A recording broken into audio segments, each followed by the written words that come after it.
बच्चा दे दे भगवान। राधिका और अमन की शादी को पूरे 5 साल हो चुके थे, लेकिन अभी तक उनकी गोद में एक बच्चा नहीं आया था। इसकी वजह से राधिका और अमन दोनों ही बहुत तनाव में रहते थे। साथ ही अमन के माँ बाप यानी कि राधिका के सास ससुर भी काफी परेशान रहते थे।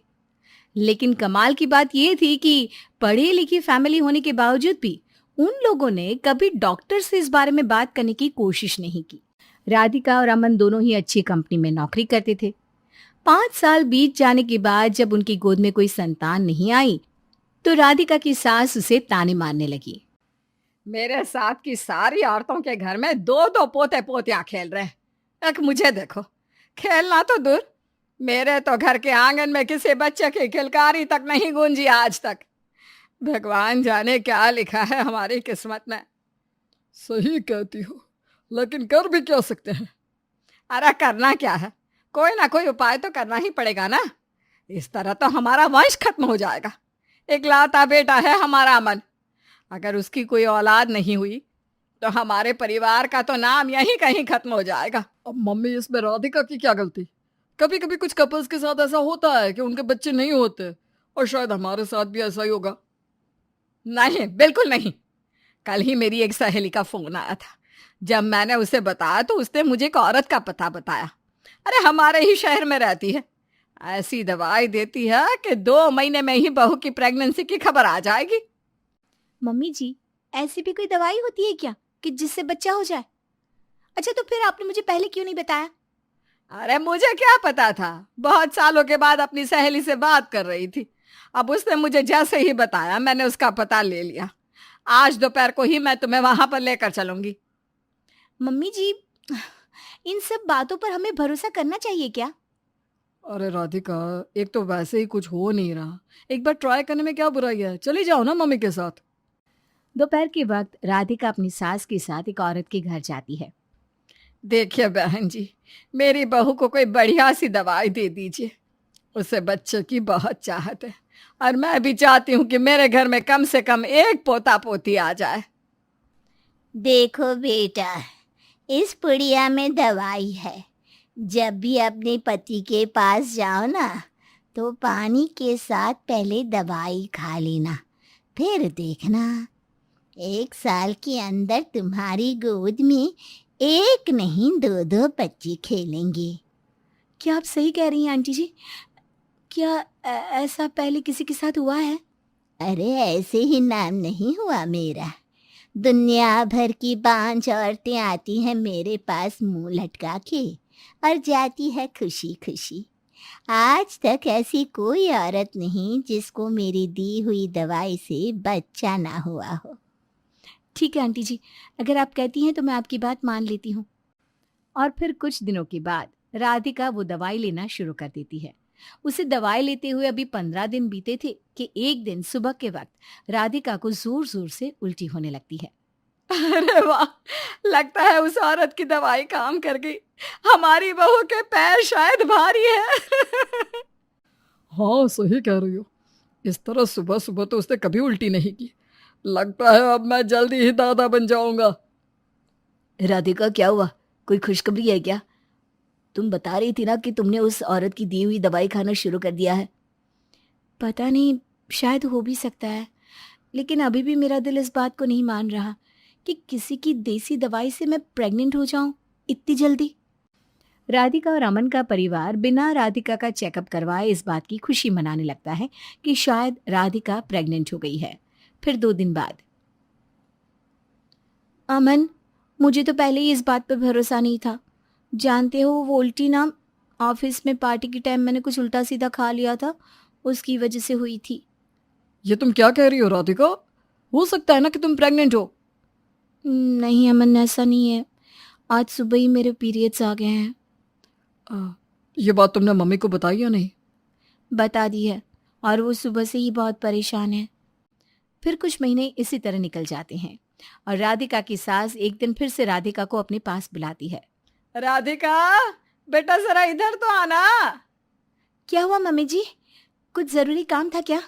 बेटा देखो, ये ना बहुत बड़े तांत्रिक महाराज हैं। बड़ी मुश्किल से हमारे घर आने को तैयार हुए हैं। पैर छुओ बेटा उनके। लेकिन आपने इनको यहाँ क्यों बुलाया है मम्मी जी? बहू, इनके आशीर्वाद से हमारे घर में जल्दी एक छोटा सा बच्चा आ जाएगा। बहुत सुना है इनके बारे में, हमने सोचा एक बार कोशिश करके देखते हैं। अरे पापा, पहले उस औरत की दी हुई दवाई भी तो ट्राई की थी, उससे तो कुछ नहीं हुआ। मुझे नहीं लगता कि ऐसी कोई भी चीज़ काम करने वाली है। तुम पढ़े लिखे लोग ऐसे ही माँ बाप की बात मानते नहीं। अरे इन तांत्रिक महाराज के आशीर्वाद से अच्छी अच्छी बांझ औरतों को भी बच्चे हो जाते हैं, और फिर एक बार कोशिश करने में हर्ज क्या है। ठीक है मम्मी जी, अगर आप कहती हैं तो मैं आपकी बात मान लेती हूँ। इधर आओ, हम तुम्हारे गले में एक ताबीज बांध देंगे बेटा। इस काले धागे को कभी मत उतारना जब तक तुम्हारा बच्चा ना हो जाए। इतना कहकर तांत्रिक राधिका के गले में काला धागा बांध देते हैं। महाराज, सच में मेरी बहू माँ बन जाएगी ना? मैं अपने आप को दादी बनने से अब और नहीं रोक सकती। चिंता करने की कोई बात नहीं है। आपकी बहू के ऊपर जो दोष था मैंने उतार दिया है। अब देखना, आपके घर में बहुत जल्दी बच्चे की किलकारियां गूंजेगी। लेकिन फिर कुछ महीने निकल जाते हैं और राधिका प्रेग्नेंट नहीं होती। अब राधिका और अमन दोनों और भी ज्यादा परेशान हो चुके थे, क्योंकि अपनी माँ के कहने पर उन्होंने तांत्रिक और उस औरत की दवाई दोनों चीजों को ट्राई कर लिया था।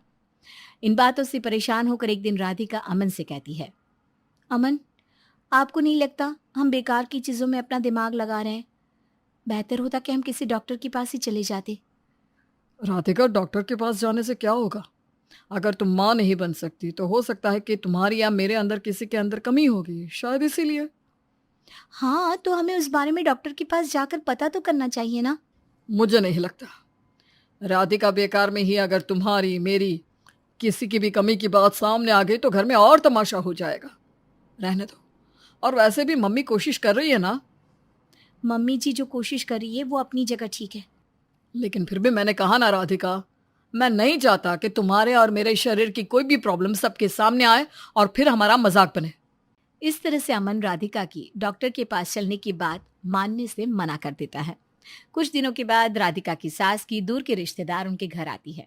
जब उन्हें राधिका की परेशानी के बारे में पता चलता है तो वो राधिका से कहती है, अरे बहू, इतना परेशान होने की कोई ज़रूरत नहीं है। वो हमारे शहर में पहाड़ी पर जो मंदिर है ना, उस मंदिर का बहुत नाम है।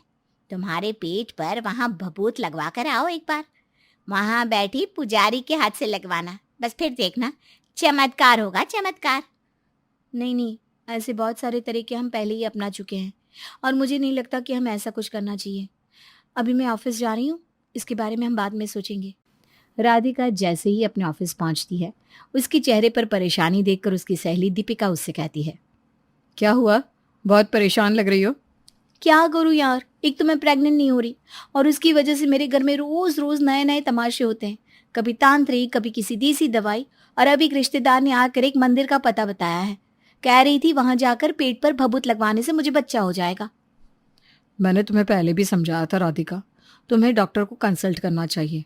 इन सब बातों पर भरोसा करना सही नहीं है।